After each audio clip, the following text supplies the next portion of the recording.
somebody is returning, seeking a fresh mandate, or is even been a fresh candidate. Now, if the person is seeking a fresh mandate, ask the people what the person has done in the previous position he is occupying, or he currently occupies. What he has done, has he been able to deliver on his promises?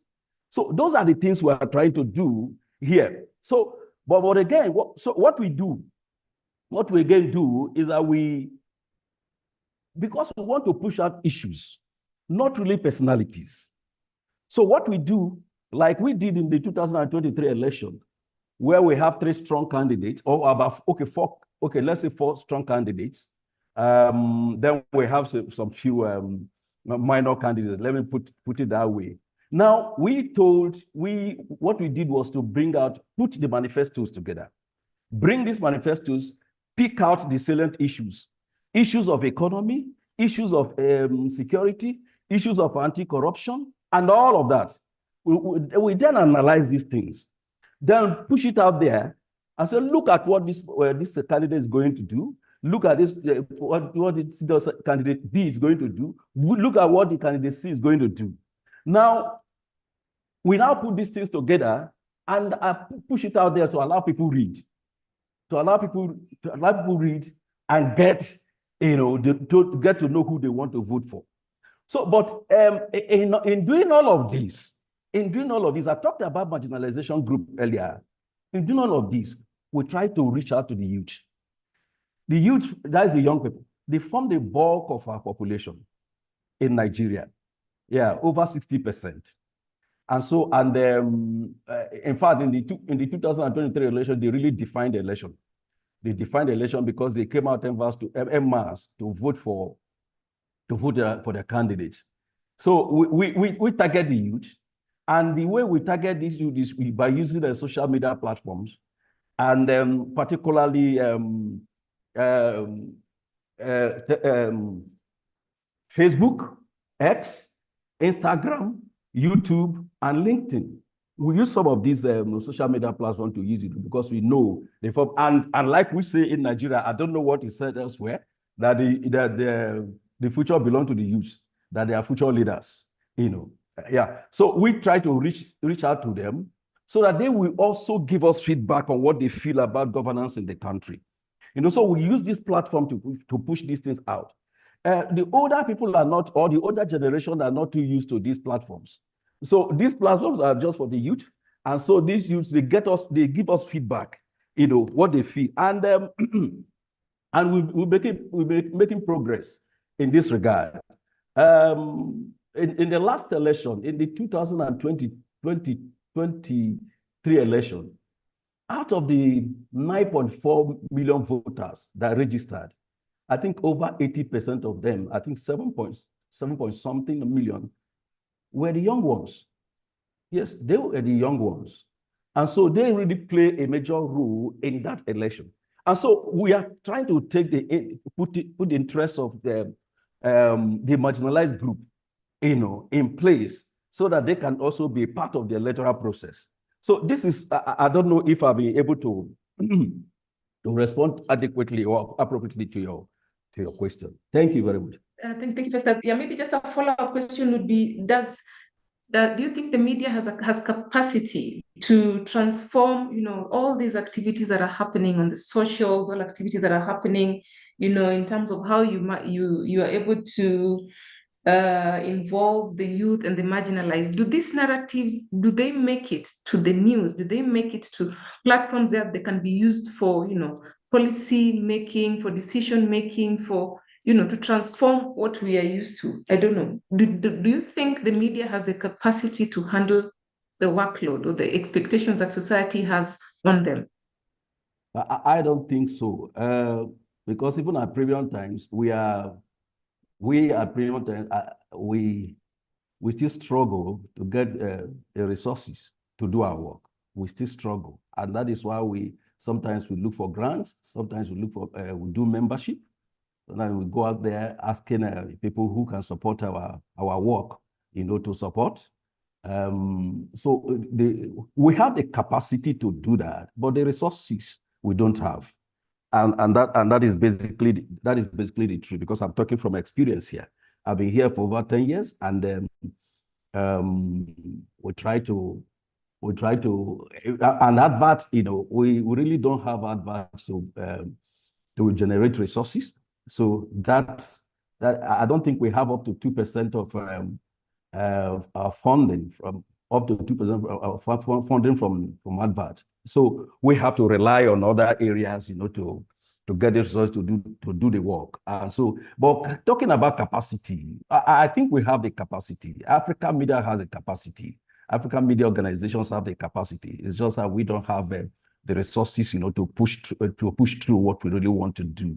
Yeah. And I also think that the powers that be, those in government, the government functionaries, I think they are also listening to the youth, because sometimes you see them adjusting their programs and their policies because they want to bring in the youth, accommodate the youth in all of this, because if you play with the youth from experience.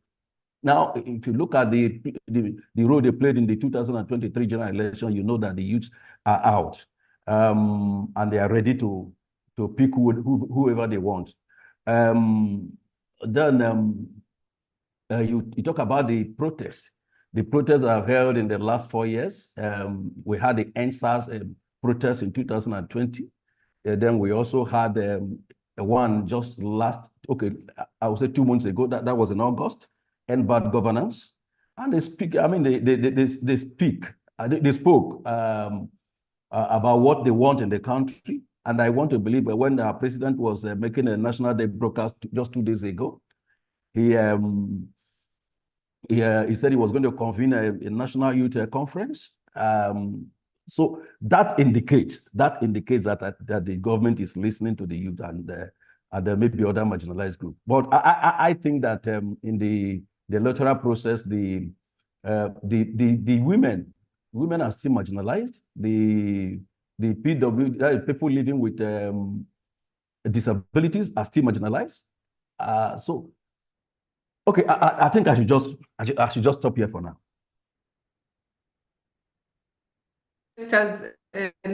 So in other fronts, they say the youth are the leaders of today, not tomorrow. So that's of course debatable. Oh, that is quite The debatable. youth are the leaders of today. Yes. Yes, it's debatable. I was listening to a woman just the other day, and she was saying one of the lies that is being told in the country is that the youth are the leaders of today and tomorrow, that the youth have no play. But that's I don't think that is right anyway. Well, because I think that someday, if we keep on with this agitation, someday the youth will be there. Exactly. Yeah, we've started seeing the revolution in some of the African countries, and we hope that in a few years to come, we'll be able to debunk the myth that we can only have presidents who are old and they're not men. So I'm going to just go through some of the reactions. Again, the question you're asking is what comes to mind when you talk about elections in Africa? I can authoritatively report that up to this moment, we do not have any good news in the comment section. It's all hue and cry, and Leocadia says no elections in Cameroon. Elections are just drama. System in place for one person, Paul Biya, over 90 years and 40 years in power, ready to stand and win again. Well, yeah, that's Leocadia's opinion. We must reassess the Western liberal democracy and its application to Africa. Even in the West, it is facing challenges. In Kenya, we've been having some discussions about negotiated democracy, where we infuse the less antagonistic Western type of democracy of winner take all and get communities to negotiate to allow for inclusion and representation of difficult communities, including the marginalized. I want to get back to my panelists. Just hold your thoughts. I will try as much as possible to read all your comments and give them visibility. Talk about Western influence. I want to come back to Utsa. Utsa is the editor and publisher of the Sunday Standard Botswana. Utsa, maybe you can just indicate to me that you are now available and you can talk before I can raise my question. Utsa, are you in the building?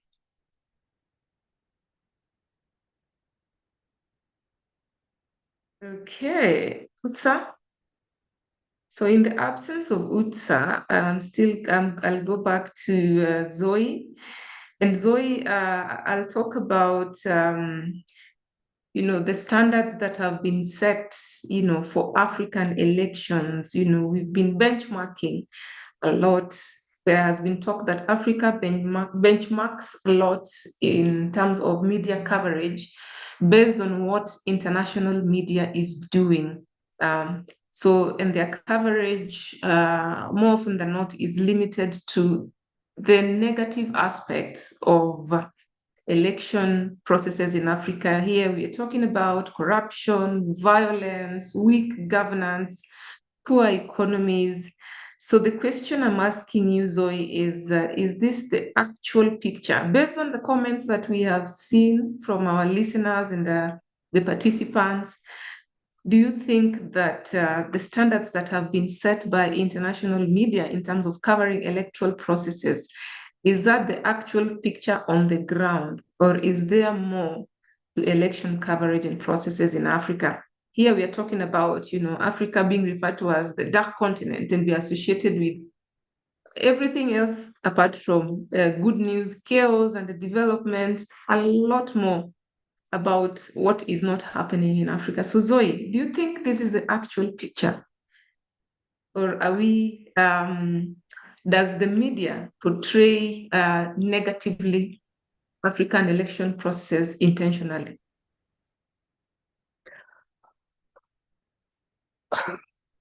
There's so much to say about this topic, and it's so complex. Let's first agree that journalists are guided by their national codes of conduct and ethics. And these codes also speak to coverage of elections. So that would normally guide them. But coverage of elections require a very particular set of skills. So let us first not make the assumption that every journalist in a newsroom is going to be able to report on the elections.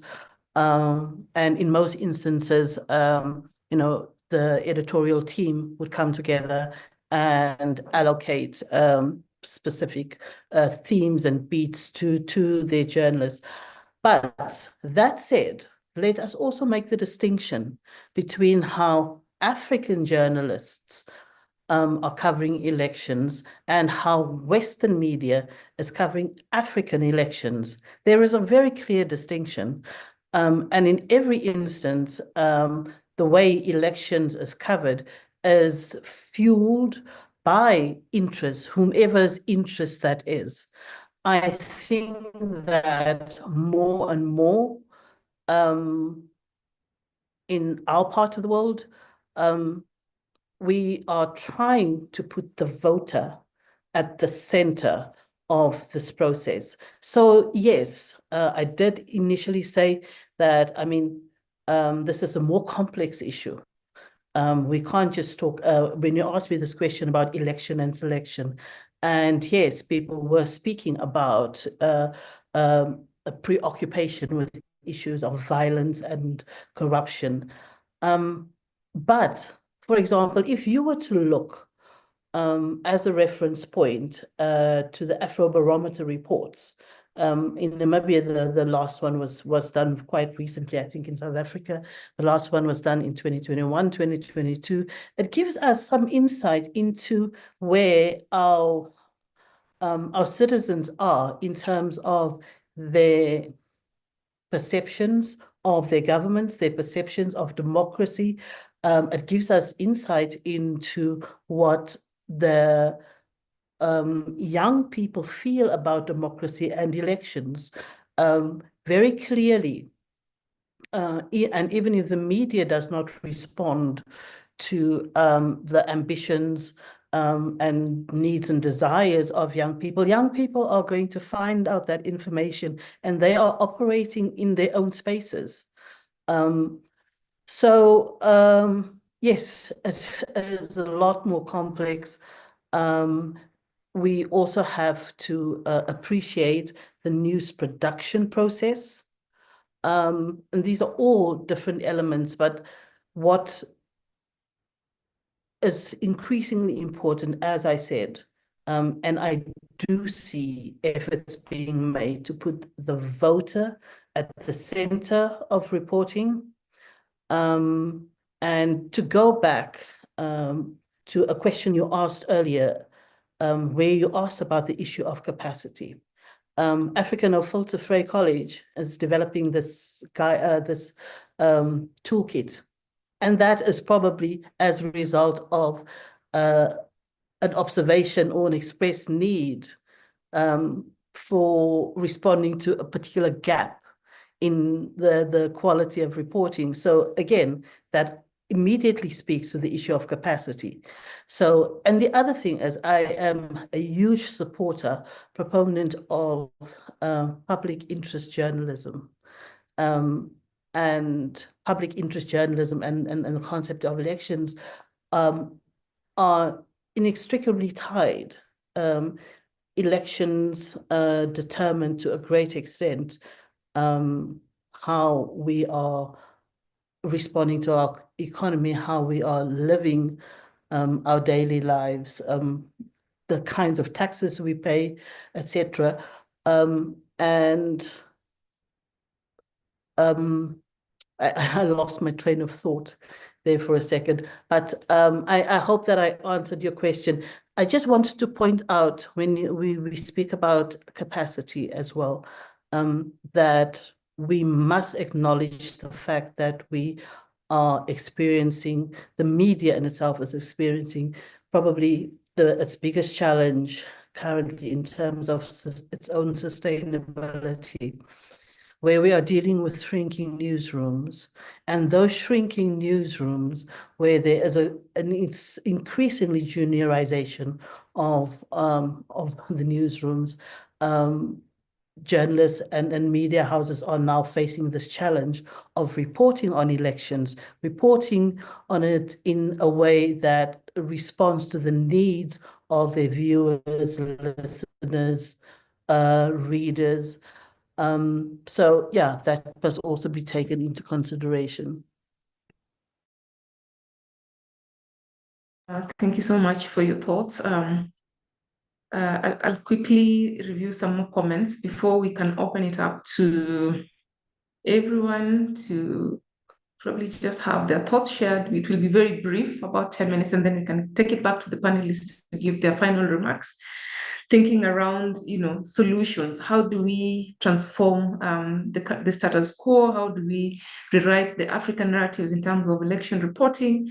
And how do we ensure that we as journalists, as media practitioners, as researchers, as civil society organization, how can we leverage on the resources that we have to ensure that we give balanced, fair coverage and truthful coverage of Africa's elections? So I see Abdi Omar from Somali says independent media is lacking, particularly when it comes to fair and impartial reporting during elections. Many journalists do not have the necessary skills to cover elections effectively, which limits the quality of depth reporting on candidates running for high offices. This gap in coverage prevents the public from accessing the critical information they need to make informed choices. We would love to hear your thoughts. Oh yeah, that's from Free College. We have Martha Tukahiro says, in the work that I'm currently doing, we are now working with media to start building positive and alternative narratives around elections way before elections are held, thus looking the entire electoral cycle before, during, and after elections. We see this important in building peace and social cohesion and broadly rewriting a different narrative about elections in Uganda. Kudos, that's a good job from Martha. I think we need to explore opportunities for collaboration as media practitioners in all our facets of praxis to push more aggressive and decolonized narratives about Africa elections. Beyond this, how do we navigate resource mobilization for some of this collaborative work? That's a question for you, our sponsors, Free College and Africa No Filter. Most media houses are owned by these same politicians, so they use the media to advance their cause in order to remain in power forever. That is the case in Ghana. Azure says, I agree, but what do we expect if the concept of democracy was forced down the throat of Africa? I think the comments are coming in fast and aggressive, furiously. There are myriad of tricks used in African elections. I wonder what exactly is the role of monitoring observers and the security officers. Journalists still depend on politicians to cover elections. During elections, the politicians are paid hell of money in the sense of pension. Most of them spend the money to corrupt the voters. If you want to write an effective story about African elections, the time to empower the journalists, not only with trainings, but also with transport and financial support. It's still the conversation around sustainability and resources and capacity. So I'm going to open it up. Maybe I'll hand it back to Mama Ponya for some quick reactions on the comments that have so far been shared. If you have any question to a specific panelist, you can also state as much, and then we come back to wind up because I see time is not on our side. So Mama Ponya, back to you to just help coordinate the comments and the reactions.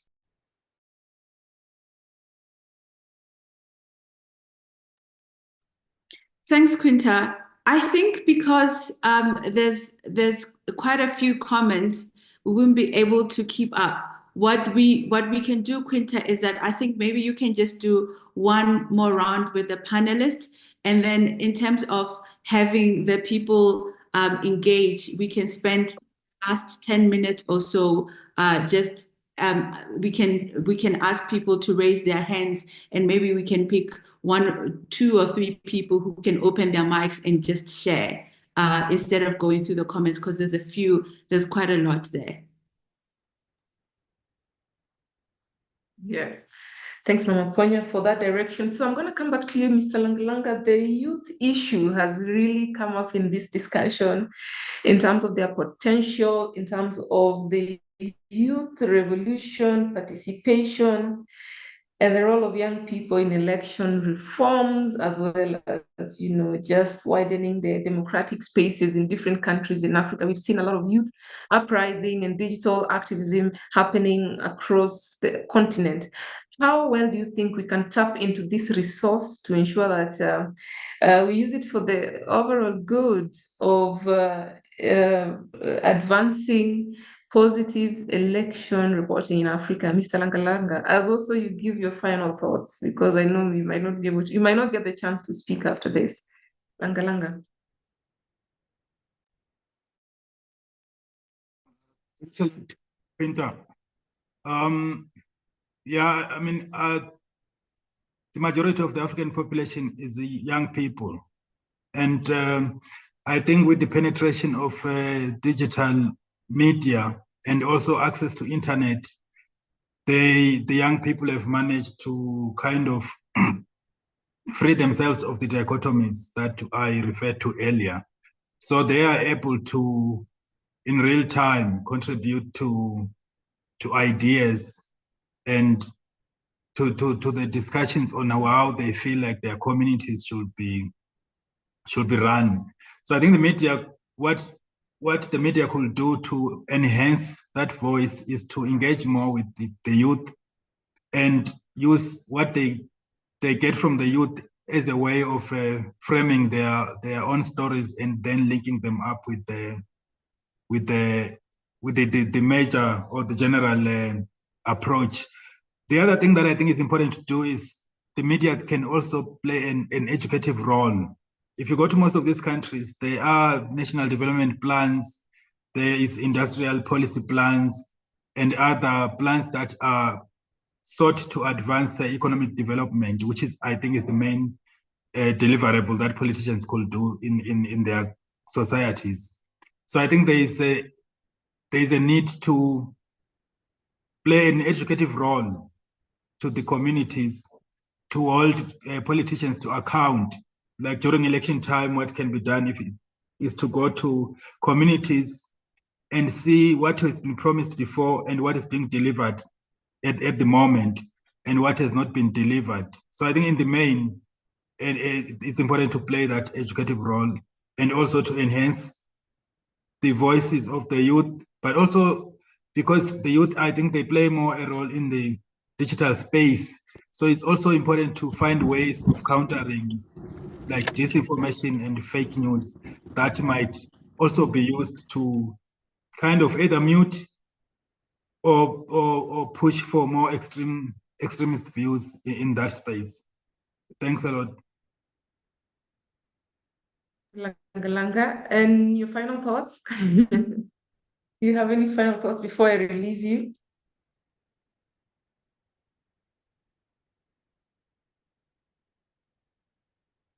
Okay, so I'm going to go to Festus, and your question is actually come from the chat. The issue of media ownership.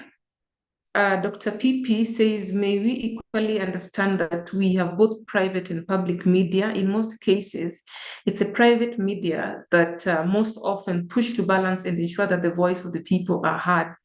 Most public media engage in advocacy for ruling party. The state itself is a perpetrator of shrinking civic space. So, Mr. Festus, how do we navigate the issue around media ownership and electoral independence? Yeah, thank you very much. Let me use the case of Nigeria as an example. Yeah, virtually all the state government. We have 36 state government and the federal capital administration, and all of these have their own media organizations, and of course, naturally, they will do everything to support their government. There's their payers.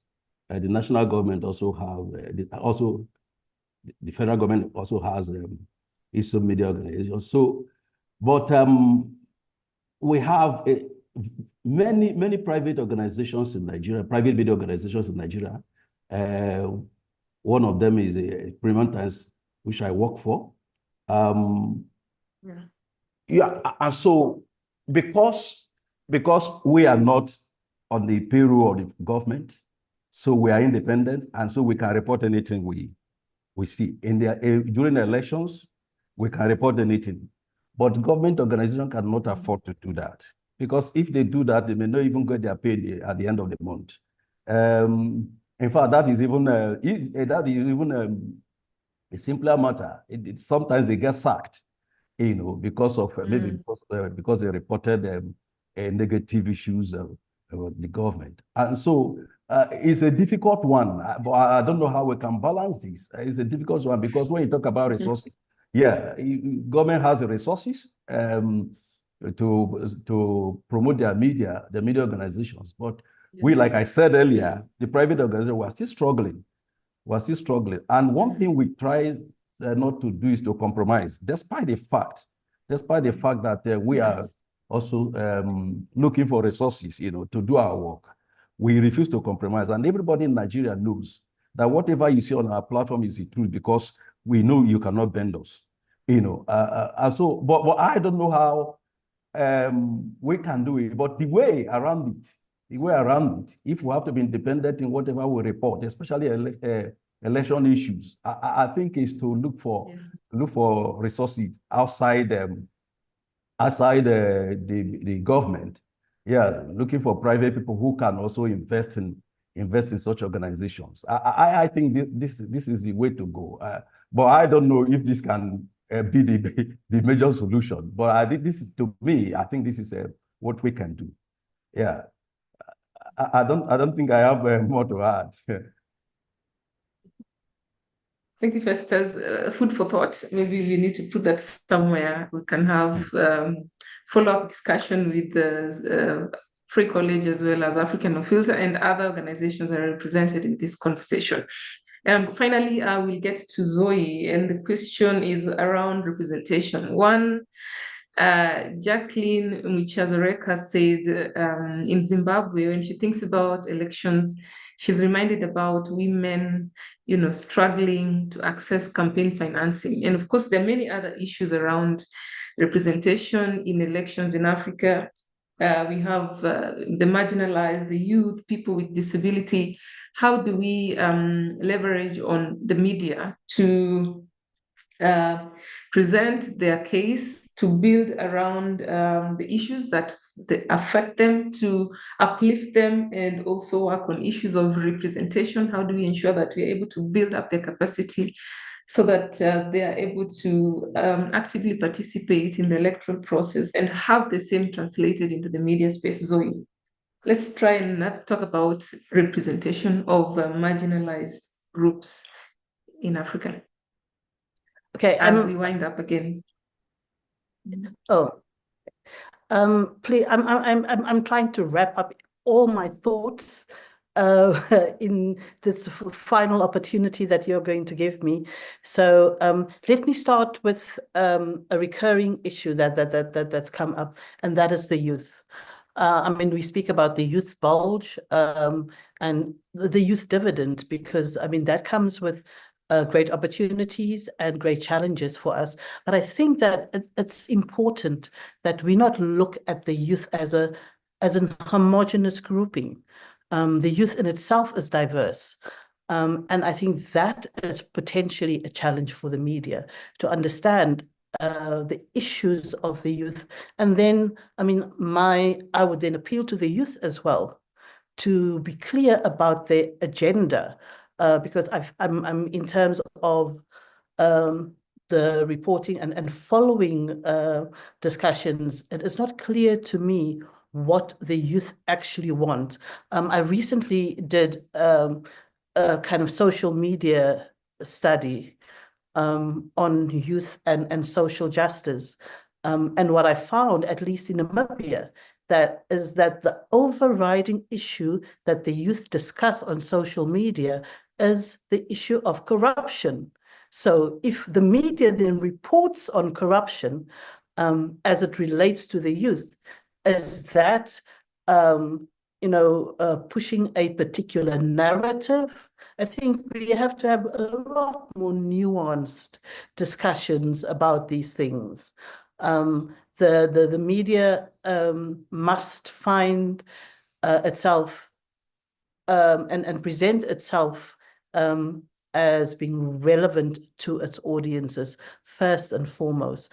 And then when it comes to the issue of independence, for example, and I just wanted to touch on that very briefly, my expectation in terms of independence is that first, the bastion of independence during an electoral process should be your electoral commission, which is the most important institution I mean, in that particular, electoral cycle.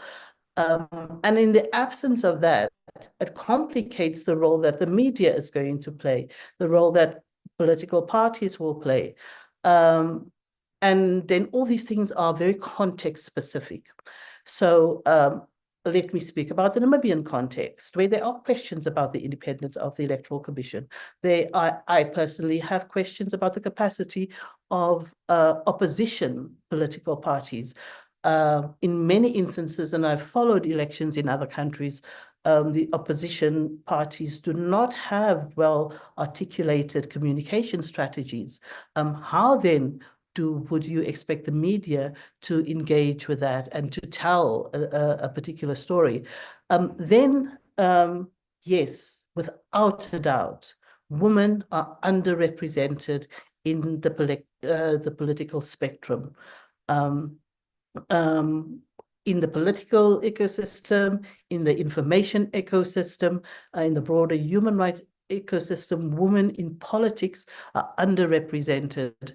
And the media, to a great extent, unfortunately, and I must acknowledge this, the media in this instance is a perpetrator of a lot of violence, and I will use inverted commas, violences against women, because they are, in many instances, media is not reporting on the position of this female woman political leader, but is more concerned about her wardrobe or what she looks like and how she comes across on a video, as opposed to the real issues that she is dealing with.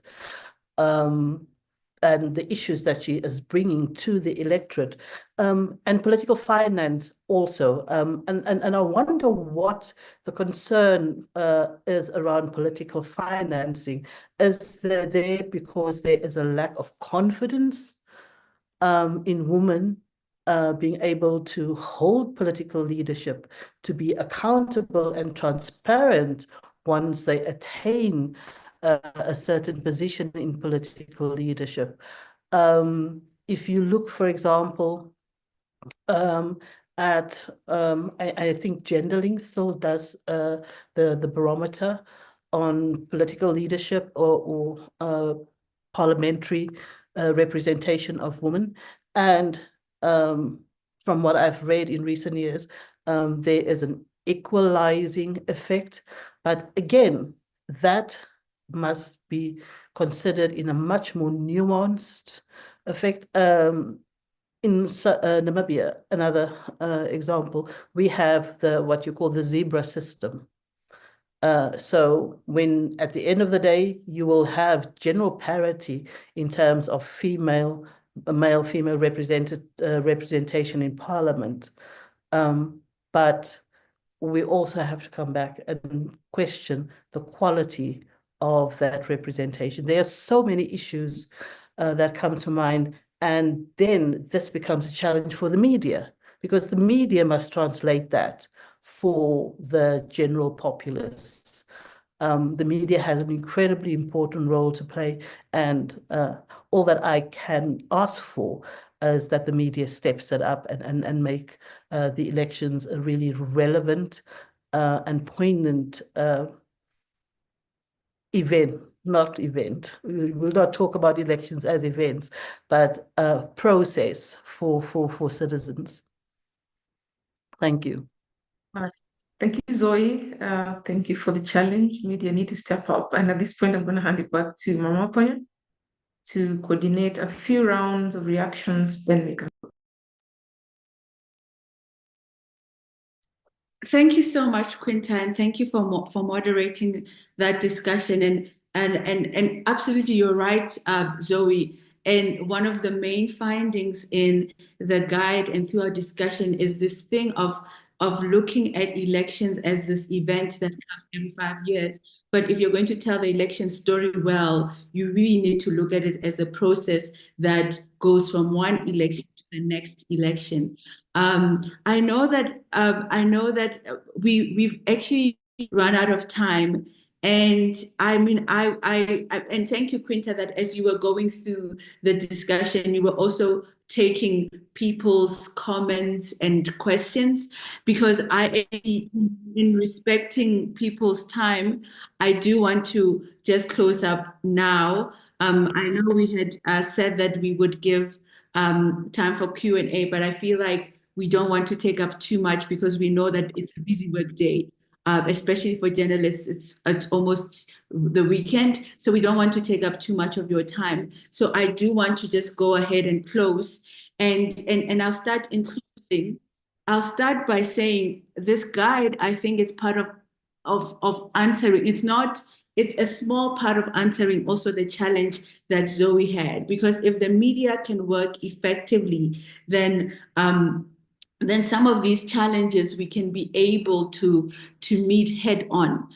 And I think in closing and about this guide and the discussions that we just had, I want to remind us that on the African continent, the media is on its knees, literally.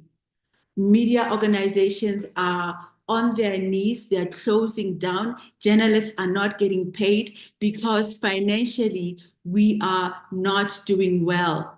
It's crisis, it's at a crisis level.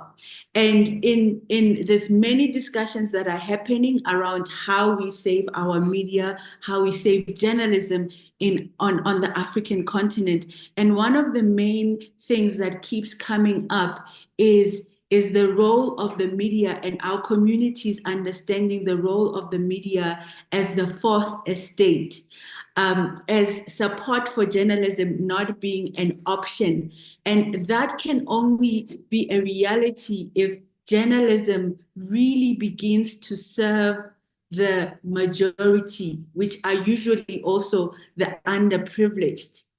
As long as journalism is serving the few, it cannot be that then we expect our communities, we cannot expect our young people to fight for us when they don't see themselves in our stories. We cannot expect our women to be part of saying, wait, how do we make sure that that newspaper doesn't close down, when only less than 30% of the voices that are sourced in the news are women. So we need to rethink, and this is what the toolkit, the guide is about. It's about, in the area of elections, but really in so many topics, how do we move towards being more inclusive?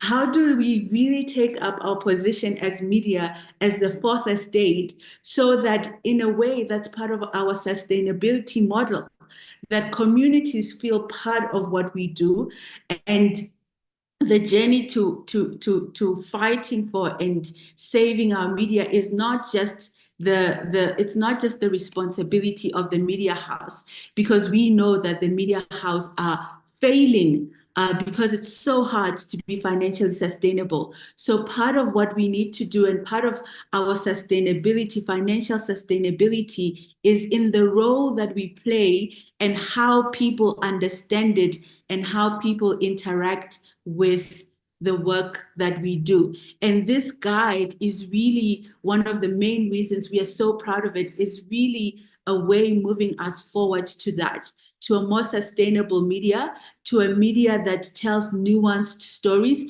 I think Zoe started by saying that, there's often simplification, oversimplification of these issues, but that's not what we want. So we really hope that you will interact with the guide. Again, the link is in the chat.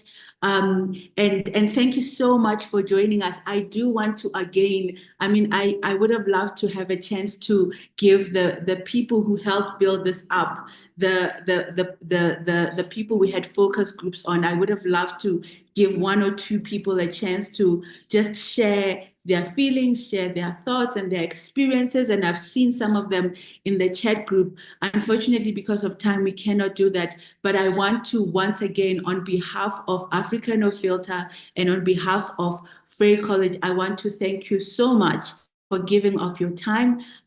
Everybody who's here, the journalists, the people from civil society, everyone who's here, you made your time to be here. Thank you so much. This is really a call on all of us as we go forward. Are we going to stand up in our newsrooms and say, let's do things differently this year? Let's talk to different people. Let's really rethink our role in journalism as we go forth. With that, again, I thank you so much for joining us. We'll end it there. Please have a lovely week and download the guide. Thank you. Bye. Bye. Bye-bye. Thank you. I didn't know Mama Ponya was a woman.